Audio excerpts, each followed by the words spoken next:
Hello bro. Hi. Hello. నేను question అడిగితే చెప్తారా? చెప్తాను. అమ్మాయి ఎందుకు బ్రేకప్ చెప్తాది?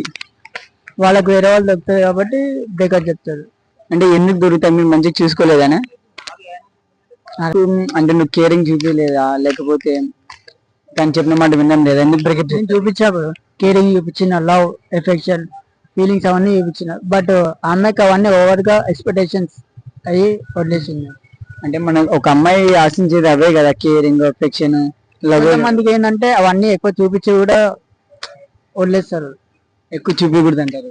యా, నా వరకు అయితే అదే బెస్ట్. Yeah, okay bro. అంతేగా అంతేగా. హలో బ్రో, నా పేరు రాగని, పేరు గణేష్. యా, నువ్వు క్వశ్చన్ చెప్తారా? ఇప్పుడు నీకన్నా లవర్ ఉంటే నీ లవర్ డేట్ పోమరా అని పిలిస్తే వెళ్తా వెళ్ళరా? నేనేది వెళ్తాను, ఆమెనే పిలుస్తా. నేనేది వెళ్తానండి, ఆమెనే పిలుస్తా. అంటే మళ్ళీ ఎవరితో పోతారు?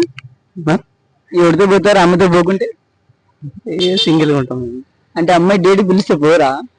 లేదండి, ఎవరో పిలిస్తే మేము ఎందుకు పోతా పోవా? పోతా బ్రో. ఇదేంట్రా అయితే?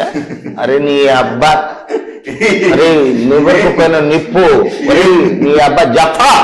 పోతా మళ్ళీ పోనన్నా అంటే అంటే అంటామంటావా? అంటే పోయి ఏం చేస్తావు? అదే అందరు చేసేది.